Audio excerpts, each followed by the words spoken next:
అది కాదు నందిని, సరిగ్గా గుర్తు తెచ్చుకో. ఆ కిడ్నాపర్ లేడీలా నాకు అనిపించింది. నిన్ను సేవ్ చేసిన రోజు నేను అబ్జర్వ్ చేశాను.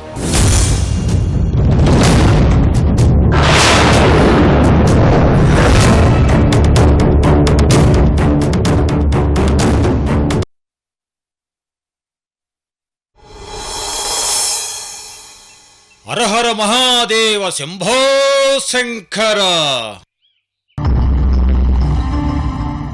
ఏంటమ్మా, ఏదైనా సమస్య? అవును స్వామి, నా మనవరాలి కోసమే నా దిగులంతా. తనెక్కడుందో, ఏం చేస్తుందో, ఎలాగైనా నా మనవరాల్ని నాకు కనిపించేలా చేయండి స్వామి.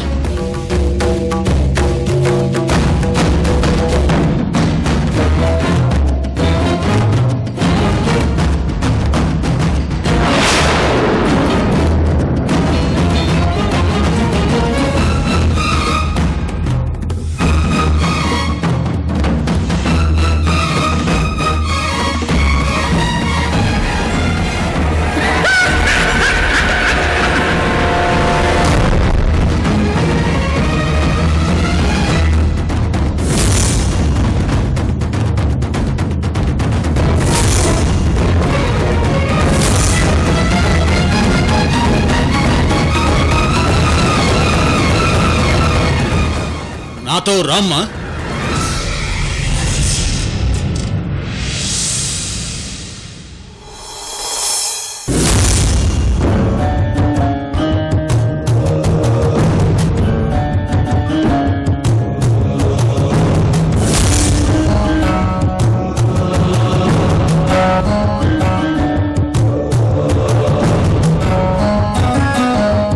అమ్మా లక్ష్మి, ఇలా వచ్చి ఈ నక్షత్రం మధ్యలో కూర్చో. చూడు లక్ష్మి, నేను పెట్టిన ఈ ముద్దలు రంగు మారలేదంటే నీ మనవరాలికి ఏ ప్రమాదమూ లేదని, త్వరలోనే మీ ఇంటికి వస్తుందని అర్థం. ఒకవేళ రంగు మారింది అంటే ఏదో ఒక దుష్టశక్తి మీ మనవరాల పక్కన ఉందని అర్థం.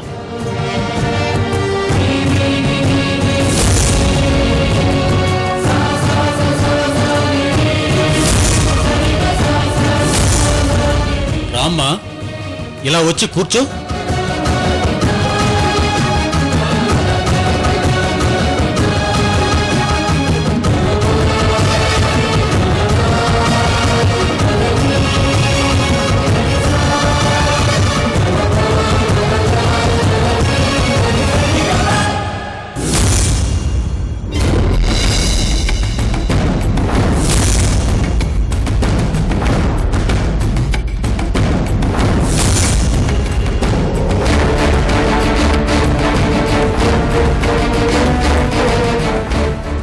స్వామి, ఏదో వైబ్రేషన్ వచ్చినట్టు అనిపిస్తోంది.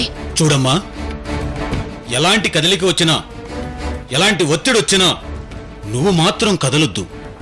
నేను చెప్పినట్టు చెయ్యి. నేను చెప్పిన మంత్రాన్ని జపించు. అలాగే స్వామి.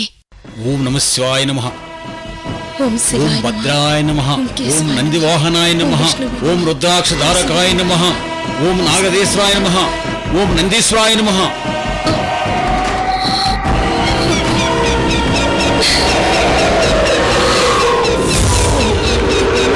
ఓం పార్థలింగాయ నమః.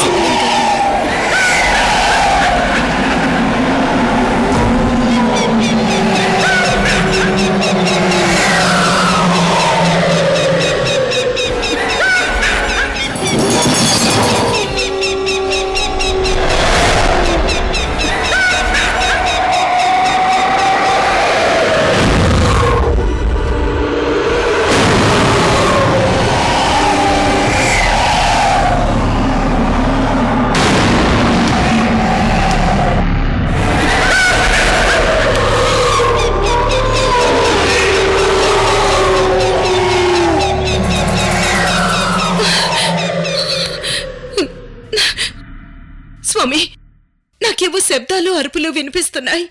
నేను చేసిన నక్షత్ర దిగ్బంధన పూజలో అరుపులు శక్తులు వస్తూనే ఉంటాయి. వాటిని పట్టించుకోవద్దు. నువ్వు కూర్చో అమ్మా.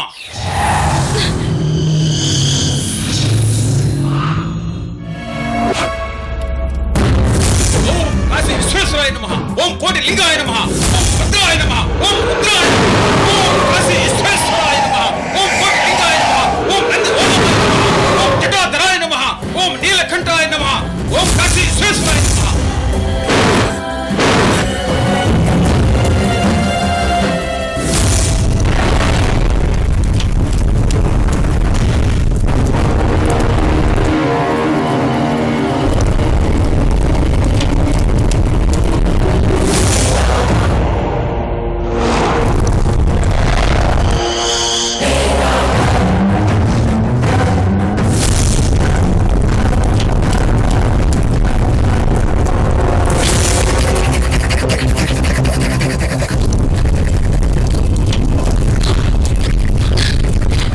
స్వామి, నా శరీరం అంతా మంటలు వస్తున్నట్టు అనిపిస్తోంది.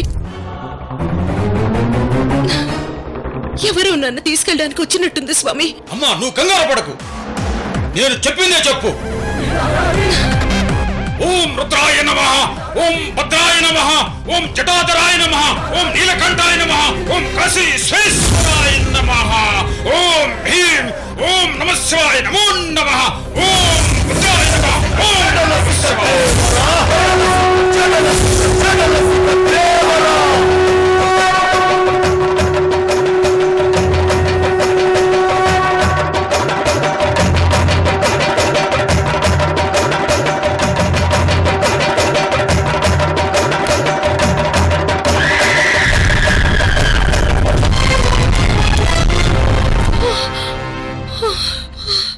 చూడు లక్ష్మి, నీ మనవరాలు నిన్ను కలవకుండా ఏదో ఒక దుష్టశక్తి అడ్డుపడుతుంది.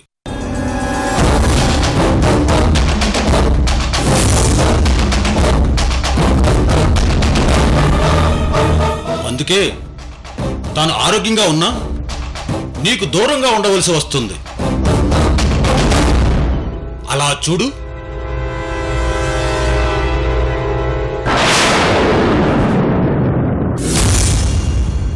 అన్ని మొద్దులు ఎరుపు రంగులోకి మారిపోయాయి.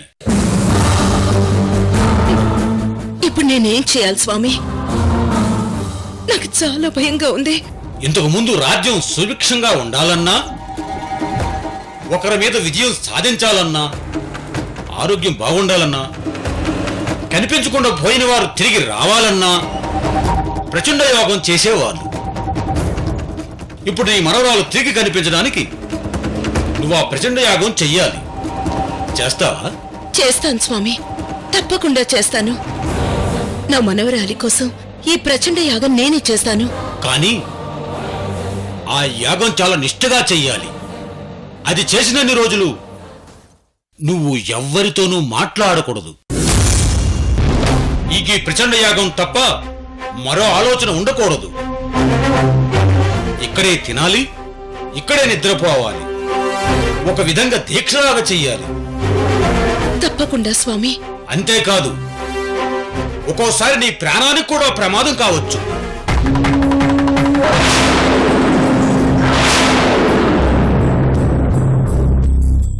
నేను దేనికైనా సిద్ధమే స్వామి. ఎన్ని కష్టాలు ఎదురైనా నేను ఈ ప్రచండ యాగం చేస్తాను. శుభం. నువ్విక్కడ ప్రచండ యాగం చేస్తూ ఉంటే అక్కడ నీ మనవరాల స్థానంలో ఉన్న నందిని పరిస్థితి ఏంటి? తనని ఎవరు చూసుకుంటారు? పైగా నీ స్నేహితురాలు రోజీ కూడా ఇక్కడ లేదు. నువ్వు లేక, నీ స్నేహితురాలు లేక ఒంటరిగా ఉన్న ఆ నందినిని చూసుకునేది ఎవరు? స్వామి, భార్గవి ఉంది కదా. చూడమ్మా, నేను చెప్పేది తనకి తోడెవరని కాదు, తన నీడ ఎవరు అని. దమయంతి,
ఈవిడ పేరు దమయంతి.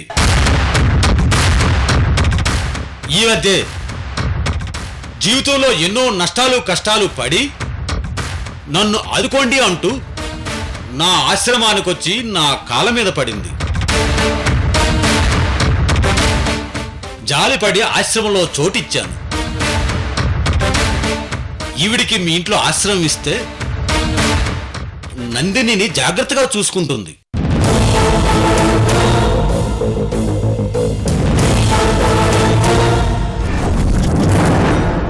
అలాగే స్వామి, మీరు చెప్పినట్టే చేస్తాను.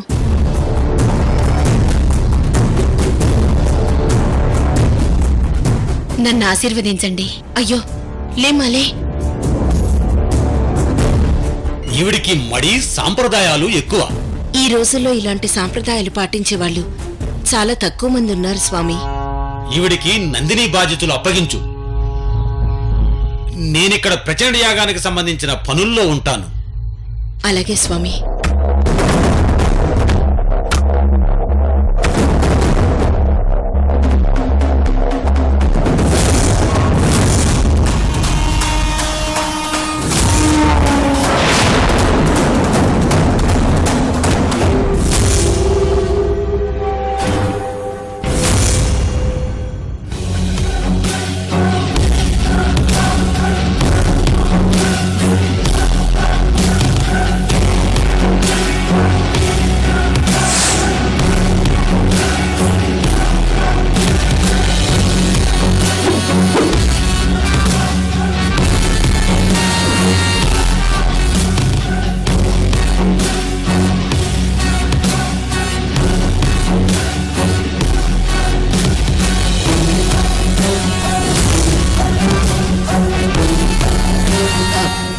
దమయంతి, వెళ్దామా?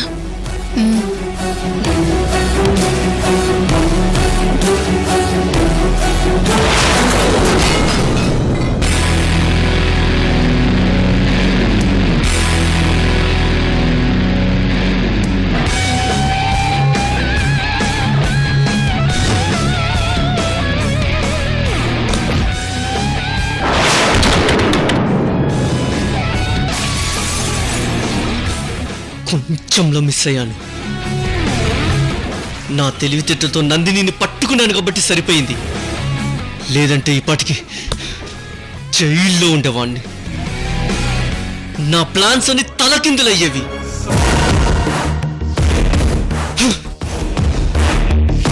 ఆ లోకి గారితో ఎంత ఫ్రెండ్లీగా ఉన్నాను, అవన్నీ మర్చిపోయి లాఠీతో వాచిపోయేలా కొడతాడా? వాడు కొట్టిందే కాకుండా మిగిలిన పోలీసులతో కూడా కొట్టిస్తాడా?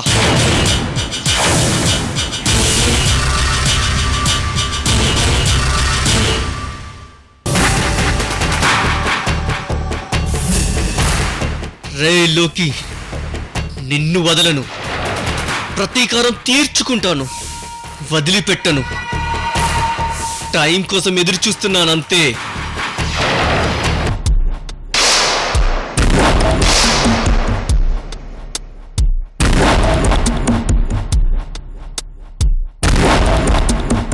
ఆ నందినిలో ఏదో మార్పు వచ్చింది. తను కిడ్నాప్ చేసిన విషయాన్ని పూర్తిగా సైలెంట్ చేసేసింది. ఒకరి కోసం ఒకరు ప్రాణాలు ఇచ్చేంత గొప్ప స్నేహం వాళ్ళది. నందిని ఏం చేసినా రోజీ కోసమే చేస్తుంది. రోజీ కోసం నందిని ఏం త్యాగం చేయబోతుంది? ఎలాంటి ఎత్తులేస్తుంది? ఏదో జరుగుతుంది. ఏం జరుగుతుందో ఎంత ఆలోచించినా అర్థం కావడం లేదే.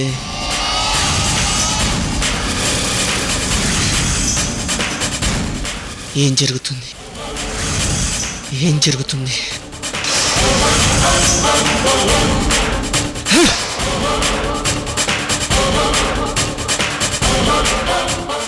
ఏం జరుగుంటుంది?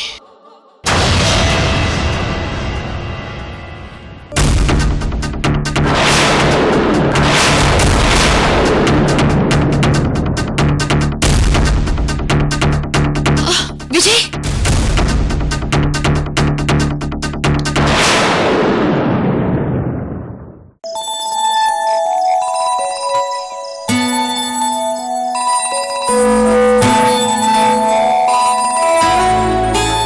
విజయ్, ఏంటిది? చూడు, రక్తం ఎలా కారుతుందో.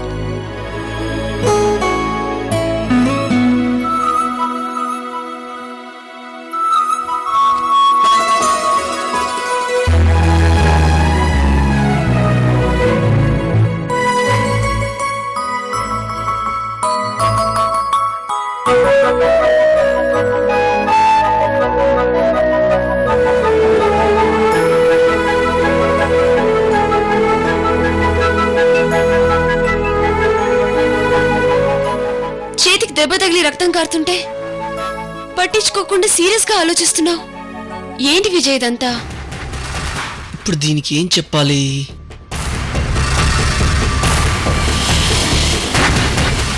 ఎందుకు రోజు ఆ దేవుడు ఇలా చేస్తున్నాడు? నేనంటే ఆ దేవుడికి ఎందుకింత కోపం?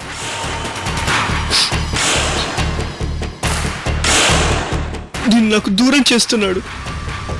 నా రోజు నా ముందుంటే తట్టుకోలేడా? ఈ డబ్బు, ఆస్తులు ఇవేమీ నాకొద్దు. నువ్వు బ్రతికితే చాలు. మనిద్దరం కలిసి ఎక్కడికైనా దూరంగా వెళ్ళి సంతోషంగా బ్రతుకుదాం.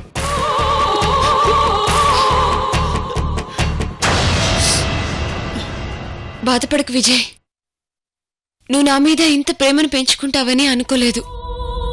ఒక ఆడది తను ప్రేమించిన మగవాడి కంటే తనని ప్రేమించే మగాడి వల్ల ఎక్కువ సుఖపడుతుందంటారు. మన విషయంలో అది నిజం అనిపిస్తోంది విజయ్. కానీ మన దురదృష్టం, మనం ఇలా ఉండడం ఆ దేవుడికి ఇష్టం లేదు. మనం ఇలా బాధపడడం వల్ల ఎలాంటి ప్రయోజనం లేదు విజయ్. సరే, భోంచేద్దాం పద.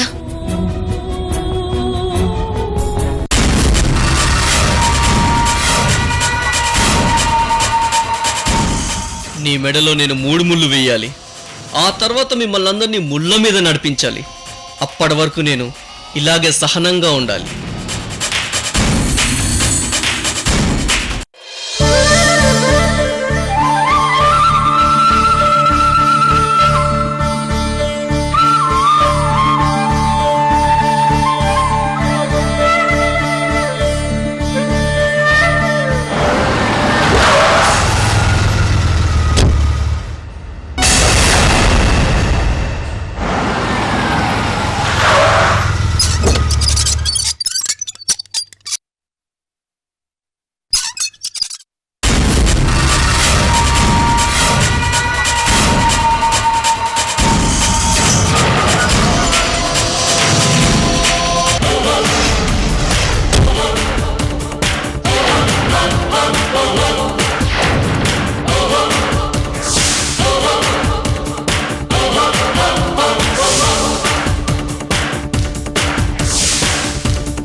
ఏంటి దమయంతి అలా చూస్తున్నావు?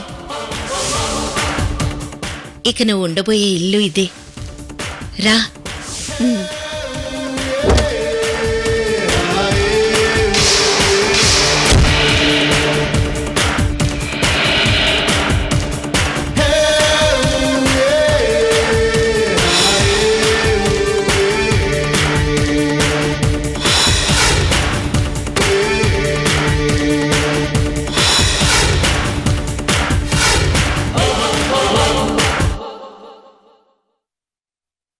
ఇంకా ఎన్ని రోజులు తల్లి మాతో ఈ తాగుడు మూతలు? నా రోజీ తొందరగా ఇంటికొచ్చేట్టు చూడు తల్లి.